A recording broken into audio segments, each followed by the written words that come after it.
തമാശ കളഞ്ഞിട്ട് റോബിൻ്റെ അടുത്തേക്ക് പോയി. ഡാ റോബി, കാര്യം പറടാ, നിനക്കെന്താ പറ്റിയേ? എന്തെങ്കിലും പ്രശ്നമുണ്ടോ?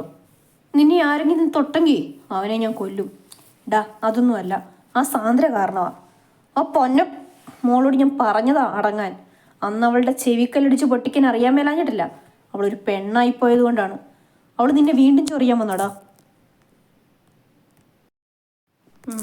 ഞാൻ പറയാം. നീയൊക്കെ ക്ലാസ്സിൽ നിന്ന് ഇറങ്ങിയപ്പോൾ തന്നെ ഞാനും എഴുത്ത് നിർത്തിയിട്ട് ഇറങ്ങിയതാ. അങ്ങനെ ഞാൻ സ്റ്റാഫ് റൂമിലോട്ട് വരുന്ന വഴിയിലാണ് ഒരു വഴക്ക് കേൾക്കുന്നത്. ഞാൻ നോക്കിയപ്പോഴുണ്ട് എൻ്റെ പേരിൽ ആ സാന്ദ്ര നന്ദുവിനോട് വഴക്കുണ്ടാക്കുമായിരുന്നു. അവൾക്ക് എൻ്റെ പെണ്ണിനെ തല്ലണമെന്ന് ഞാൻ നല്ലത് കൊടുത്തിട്ടുണ്ട്. കൂടാതെ നന്ദുവും അവളുടെ വായടപ്പിച്ചു. നിന്റെ നന്ദുവോ? നീ മായാൻ്റെ മോൾ നന്ദുവിൻ്റെ കാര്യമാണോ പറയുന്നത്? അവൾ വന്നടാ. അവളാണ് നമ്മൾ ആദ്യത്തെ ദിവസം പരിചയപ്പെട്ട ദേവനന്ദന, എൻ്റെ നന്ദു. എന്നിട്ട് നീ അവളോട് ഇഷ്ടമാണെന്ന് പറഞ്ഞോ? ഇല്ലടാ, അവൾ തന്നെ പറഞ്ഞു. എടാ കൊച്ചി കള്ള, എന്നിട്ട് നിന്റെ പ്രൊപ്പോസൽ സീൻ ഞങ്ങളോട് പറഞ്ഞില്ലല്ലോ. ശരിയാ എൻ്റെ പൊന്നു കൂട്ടുകാരെ, അവൾ എന്നോട് പറഞ്ഞില്ല. അവൾ അവളുടെ കൂട്ടുകാരോട് പറയുന്നത് കേട്ടതാ. പക്ഷേ താമസിയാതെ അവളെ കൊണ്ട് ഞാൻ പറയിപ്പിക്കും.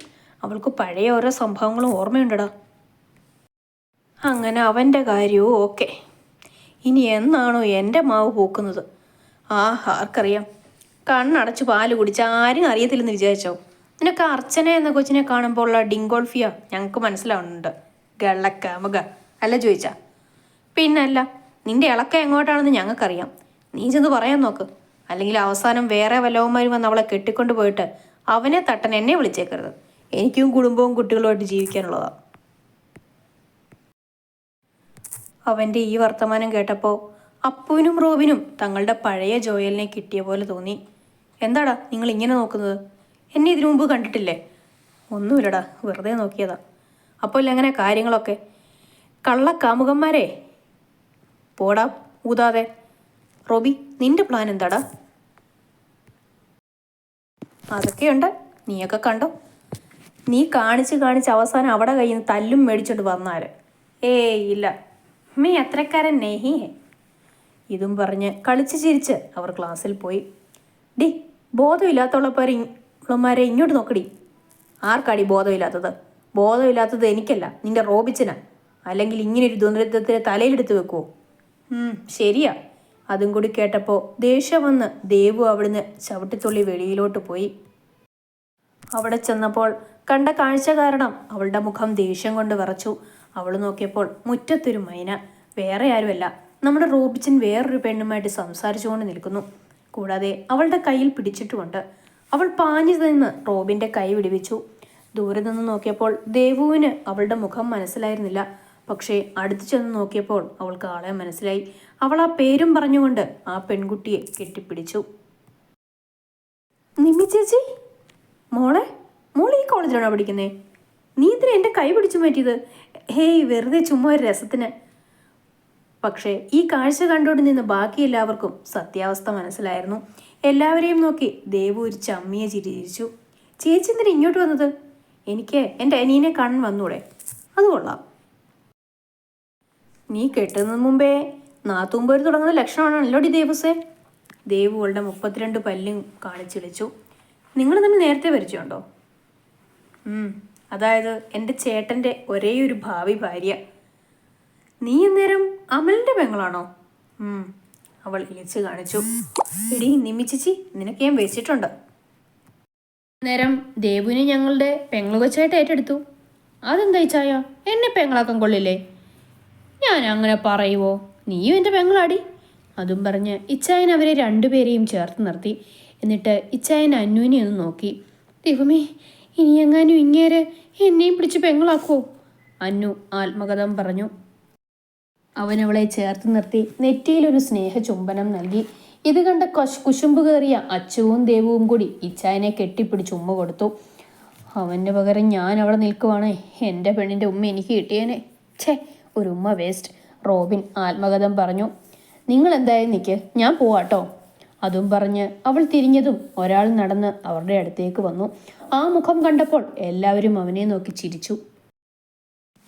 എൻ്റെ മറ്റവനെ പറയാൻ നീ ആരാ? ഒന്ന് നിർത്തുവോ രണ്ടും? നിന്നെ ഞാൻ എൻ്റെ പെങ്ങളാക്കാടി. Thank you ആൽബിച്ച. ഞാൻ ഇച്ചാനെ ആൽബിച്ചനെന്ന് വിളിച്ചോട്ടെ? നീ വിളിച്ചോടി. അന്നു അവനെ ആൽബിച്ചനെന്ന് വിളിച്ചപ്പോൾ അവന് ശരിക്കും സന്തോഷമായി. കാരണം ഒരനിയത്തിയുടെ സ്നേഹം അവൻ അവളിലൂടെ മനസ്സിലാക്കുകയായിരുന്നു. അവൻ അവളെ ചേർത്ത് നിർത്തി നെറ്റിയിലൊരു സ്നേഹ ചുംബനം നൽകി. ഇത് കണ്ട് കുശുമ്പ് കയറിയ അച്ചുവും ദേവും കൂടി ഇച്ചായനെ കെട്ടിപ്പിടിച്ച് ഉമ്മ കൊടുത്തു. അവൻ്റെ പകരം ഞാൻ അവിടെ നിൽക്കുമായിരുന്നേ, എൻ്റെ പെണ്ണിൻ്റെ ഉമ്മ എനിക്ക് കിട്ടിയേനെ. ഒരു ഉമ്മ വേസ്റ്റ്, റോബിൻ ആത്മകഥം പറഞ്ഞു. നിങ്ങൾ എന്തായാലും നിൽക്കേട്ടോ, ഞാൻ പോവാ. അതും പറഞ്ഞ് അവൾ തിരിഞ്ഞതും ഒരാൾ നടന്ന് അവരുടെ അടുത്തേക്ക് വന്നു. ആ മുഖം കണ്ടപ്പോൾ എല്ലാവരും അവനെ നോക്കി ചിരിച്ചു. ഡാ അമലെ, നീ എന്താണ് ഞങ്ങളോടൊന്നും പറയാഞ്ഞത്? നീ മായേൻ്റെയും രവിയങ്കളുടെ മോനാണെന്നും നിന്റെ അനിയത്തിയാണ് ദേവുവെന്നും ഒക്കെ. മനഃപൂർവ്വം പറയാതിരുന്നേടാ. ഇവിടെ ഒരു കള്ളക്കാമകനുണ്ടായിരുന്നല്ലോ, അവന് പറയാൻ തോന്നിയില്ലല്ലോ, അതുകൊണ്ട് ഞാനും പറയണ്ടെന്ന് വിചാരിച്ചു.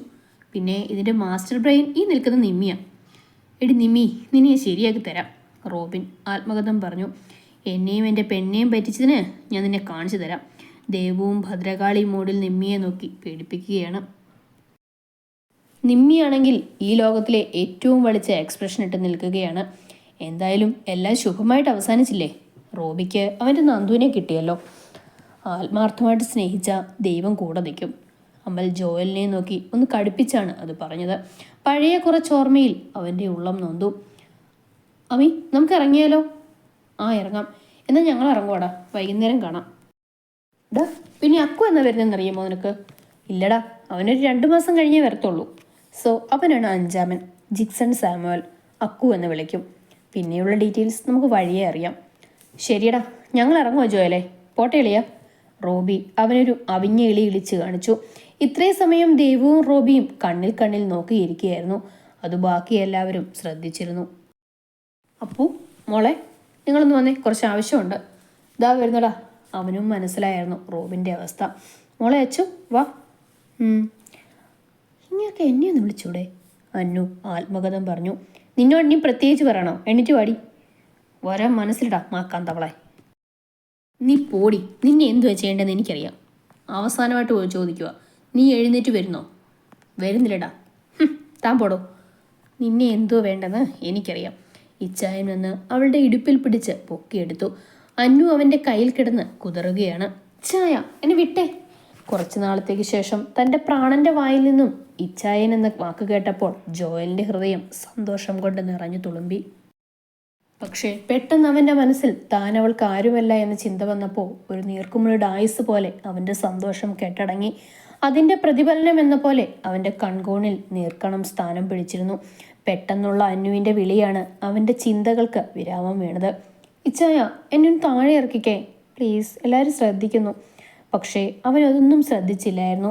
മറിച്ച് തൻ്റെ മുഖത്തേക്ക് നോക്കി പരിഭവം പറയുന്ന ആ പിടയ്ക്കുന്ന മിഴികളിലായിരുന്നു അവൻ്റെ നോട്ടം തങ്ങി നിന്നത്.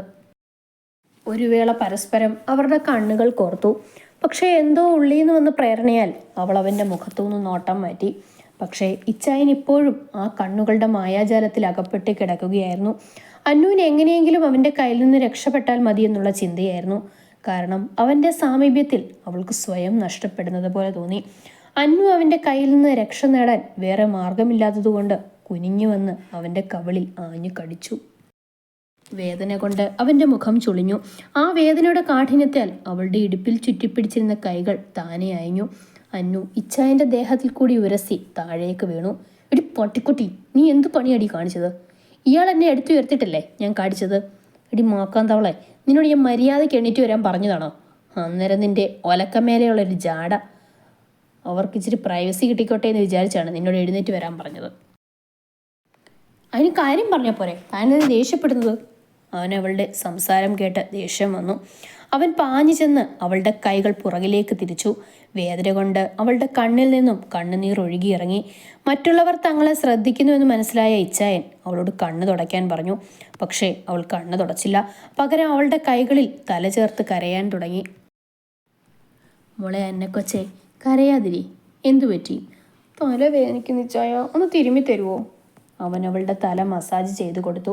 അന്നുവിന് ഇച്ചായൻ അവളുടെ തലയിൽ സ്പർശിച്ചപ്പോൾ തനിക്ക് വേണ്ടപ്പെട്ടതെന്തോ അടുത്തുള്ളതുപോലെ തോന്നി. എന്തൊക്കെയോ ഓർമ്മകളും അവളുടെ മനസ്സിലേക്ക് തികട്ടി വന്നു. പക്ഷെ അതെല്ലാം അവ്യക്തമായിരുന്നു. ചിന്തകൾ കൂടുന്നതിനനുസരിച്ച് അവളുടെ തലവേദനയും കൂടി വന്നു. അങ്ങനെ കുറച്ചു നേരത്തെ പരിശ്രമത്തിന് ശേഷം തൻ്റെ പ്രാണന്റെ സ്നേഹച്ചൂടിൽ അവൾ മയങ്ങി. അവൾ ഉറങ്ങിയെന്ന് മനസ്സിലായപ്പോൾ ഇച്ചായൻ അവളെ കോരിയെടുത്ത് അവരുടെ കാറിൽ കൊണ്ടുകിടന്ന് കിടത്തി. ശേഷം സീറ്റ് ബെൽറ്റ് ഇട്ടുകൊടുത്ത് അവളെ സേഫാക്കി ഇരുത്തി. ഇടയ്ക്കൊന്ന് ഞരങ്ങിയപ്പോൾ അവൻ വീണ്ടും അവളുടെ തലയിൽ തലോടി കൊടുത്തു. ശേഷം അവളുടെ നെറ്റിയിൽ നിന്ന് ചുംബിച്ചതിന് ശേഷം പതിയെ കാറെടുത്ത് അവരുടെ 5 പേരുടെയും സ്വർഗത്തിലേക്ക് വിട്ടു. ഇച്ചായൻ അവൻ്റെ അന്നക്കൊച്ചിന് നൽകിയ ചുംബനം തൻ്റെ പ്രാണനോട് തോന്നിയ വാത്സല്യത്തിൻ്റെ ആയിരുന്നു, മറിച്ച് കാമത്തിൻ്റെ അല്ലായിരുന്നു. ഇച്ചായൻ അന്നുവിനെ പൊക്കിയെടുത്തുകൊണ്ട് പോയത് അച്ചു പോസ്റ്റായി. അവൾക്ക് വേറെ മാർഗമില്ലാത്തതുകൊണ്ട് അവൻ്റെ കൂടെ തന്നെ നിന്നു. ആദ്യമൊക്കെ മണ്ടാൻ മടി തോന്നിയെങ്കിലും പിന്നെ അവർ നല്ല രീതിയിൽ തന്നെ സംസാരിച്ചു. രണ്ടുപേരും ഒരേ വേവ് ലെങ്ത് ആണെന്ന് ഇരുവർക്കും മനസ്സിലായി. ആൽബിച്ചായ, അവിടെ ഇട്ടൊരു ഗാർഡൻ ഇല്ലേ, എന്നെ ഒന്ന് കൊണ്ടുപോവോ? അതൊക്കെ കൊണ്ടുപോവാം. നീ എന്തോ എന്നെ വിളിച്ച് ആൽബിച്ച എന്നോ? ഇതെന്നെ എൻ്റെ പെങ്ങളൂട്ടി വിളിക്കുന്ന പേരല്ലേ? നിങ്ങളെ ഞാൻ വിളിക്കുന്നല്ല, നിങ്ങളുടെ പെങ്ങളൂട്ടി വിളിച്ചാലും ഞാൻ പോവാം. അതും പറഞ്ഞ് എഴുന്നേറ്റ് പോവാൻ നിന്ന് അവളുടെ കൈ പിടിച്ച് അടുത്തേക്ക് വലിച്ചു. അവൾ കൃത്യമായിട്ട് അവൻ്റെ നെഞ്ചിൽ വന്ന് തട്ടി നിന്നു. രണ്ടുപേരും പരസ്പരം മതിമറന്ന് നോക്കി നിന്നു. ഇങ്ങനെ നിന്ന കൺട്രോൾ പോകുമെന്ന് മനസ്സിലാക്കി അപ്പു പറഞ്ഞു, നമുക്ക് പോയാലോ? അവൾ ചിരിച്ചുകൊണ്ട് തലയാട്ടി അവൻ്റെ കയ്യിൽ പിടിച്ച് മുന്നോട്ട് നടന്നു. ആൽവിച്ചിൻ്റെ വീട്ടിൽ ആരൊക്കെയുണ്ട്? എൻ്റെ വീട്ടിൽ അമ്മ, പപ്പ, പിന്നെ ഞാൻ. അച്ചുവിൻ്റെ വീട്ടിലോ? എൻ്റെ വീട്ടിൽ ഞാനും അച്ഛനും അമ്മയും. സമാധാനമായി. ആങ്ങളമാരുടെ തല്ലുകൊള്ളണ്ട. എല്ലാവരും നിന്നെ അച്ചു എന്നല്ല വിളിക്കുന്നത്. അതുകൊണ്ട് ഒരു വെറൈറ്റിക്ക് ഞാൻ നിന്നെ അർച്ചു എന്ന് വിളിക്കട്ടെ? അതിനെന്തിച്ചാ അങ്ങനെ വിളിച്ചോ? നീയും ഒറ്റമോളാണല്ലേ? ഒറ്റമോളാ. പക്ഷെ എനിക്ക് സങ്കടമൊന്നുമില്ല കേട്ടോ. എൻ്റെ കൂട്ടുകാർ സഹോദരങ്ങളില്ലാത്ത കുറവൊന്നും എന്നെ അറിയിച്ചിട്ടില്ല. പക്ഷേ അവൾ പറയുന്നത് ഒന്നും ശ്രദ്ധിച്ചില്ല. പകരം അവൾ ചിരിക്കുമ്പോൾ തെളിയുന്ന നുണക്കുഴിയിലായിരുന്നു അവൻ്റെ ശ്രദ്ധ മുഴുവൻ. ആൽബിച്ച, ഇച്ച, ഹലോ. ഇങ്ങനെ നിൽക്കാനാണോ നമ്മുടെ പ്ലാൻ? നമുക്ക് ഗാർഡനിൽ പോകണ്ടേ? എന്താ നീ പറഞ്ഞേ? ഗാർഡൻ അല്ലേ? വാ പോവാം. പിന്നെ അവിടെ ആളുകൾ കൂടുതലുള്ളതാ, അതുകൊണ്ട് നമുക്ക് കൈ ചേർത്ത് പിടിച്ചു പോകാം. അതും പറഞ്ഞ് അവൻ അവളെ ഇറുകണ്ണിട്ട് നോക്കി. അച്ചു ഒന്ന് ചിരിച്ചുകൊണ്ട് അവൻ്റെ കയ്യിൽ കൈ ചേർത്തു. അവർ ഇരുവരും പരസ്പരം കൈച്ചു കോർത്തു പിടിച്ച് മുന്നോട്ട് നടന്നു. അങ്ങനെ അവർ നടക്കുന്നതിനിടയിൽ അവളുടെ കാല് സ്ലിപ്പായി അവൾ അവനെയും കൊണ്ട് പൂളിലേക്ക് മറിഞ്ഞു. അച്ചുവിൻ്റെ മുകളിലായാണ് അപ്പു വീണത്. അതുകൊണ്ട് തന്നെ വീണപ്പോൾ അവൻ്റെ ചുണ്ടുകൾ അവളുടെ ചുണ്ടുകളുമായി കൂട്ടിമുട്ടി. അച്ചുവിന് തൻ്റെ ശരീരത്തിലൂടെ മിന്നൽ പിണർ കയറി പോകുന്നതായി തോന്നി. അപ്പുവിൻ്റെ അവസ്ഥയും ഏകദേശം ഒരുപോലെയായിരുന്നു. അവൻ ഷോക്കടിച്ച കാക്കയെപ്പോലെ വെള്ളത്തിൽ നിൽക്കുകയാണ്. രണ്ടുപേർക്കും പരസ്പരം നോക്കാൻ ചമ്മലായിരുന്നു. പക്ഷെ അപ്പു തന്നെ സംസാരത്തിന് തുടക്കമിട്ടു. അർച്ചു, സോറി, അറിയാതെ പറ്റിയതാ. സാരമില്ല അച്ഛാ, ഞാനല്ലേ സോറി പറയേണ്ടത്. ഞാൻ കാരണമല്ലേ ഇച്ചിനും നനങ്ങി. സാരമില്ല അർച്ചു, ഞാൻ നിനക്ക് ഡ്രസ്സ് വാങ്ങിക്കൊണ്ടുവരാം. നീ റെസ്റ്റ് റൂമിൽ റെസ്റ്റ് ചെയ്യും. ഇനി എന്തായാലും ഈ കോളേജിൽ പോകാൻ പറ്റില്ല. അതും പറഞ്ഞ് ഒരു കള്ളച്ചിരിയും ചിരിച്ച് അവൻ അവിടുന്ന് പോയി. ഞാൻ എന്താണ് ഇച്ചനോട് മാത്രം ഇങ്ങനെ അടുക്കുന്നത്? അച്ചു ആത്മകഥം പറഞ്ഞു. വേണ്ടാത്ത ചിന്ത ഒന്നും മനസ്സിൽ തരല്ലേ ദേവി. ഞാൻ ഒരിക്കലും ഇച്ചായന് ചേർന്നൊരു പെണ്ണല്ല. ഞങ്ങൾ രണ്ടുപേരും 2 മതമാണ്. വേണ്ട, ഒന്നും വേണ്ട. എൻ്റെ മനസ്സിൽ തോന്നിയ ഇഷ്ടം അവിടെ തന്നെ കിടക്കട്ടെ. ജോയൽ അന്നുവിനെയും കൊണ്ട് അവരുടെ സ്വർഗമായ നാഥൻ വില്ലയിൽ കാറ് കൊണ്ടുവന്ന് നിർത്തി. അവൻ ചെന്ന് ഗേറ്റ് തുറന്നു. അതിനുശേഷം കാറിൻ്റെ ഡോർ തുറന്ന് അവളെ സൂക്ഷിച്ചു കോരിയെടുത്ത് ബെഡിൽ കൊണ്ടുവന്ന് കിടത്തി. അതിനുശേഷം എണ്ണീക്കാൻ നോക്കിയിട്ട് അവനെ കൊണ്ട് പറ്റുന്നില്ലായിരുന്നു. അവൻ നോക്കിയപ്പോൾ അവൾ അവൻ്റെ ഷർട്ടിൽ മുറുകെ പിടിച്ചിരിക്കുകയായിരുന്നു. അവൻ പതുക്കെ കൈ വിടുവിച്ച് എഴുന്നേറ്റു. അതിനുശേഷം കാപ്പി ഉണ്ടാക്കാനായി പോയി. അവൻ അവളുടെ ഫേവറേറ്റ് ബ്രൂ കോഫി ഉണ്ടാക്കിക്കൊണ്ട് വന്നു. അവൾ അപ്പോൾ കണ്ണ് ചെമ്മി തുറക്കാനുള്ള ശ്രമത്തിലായിരുന്നു.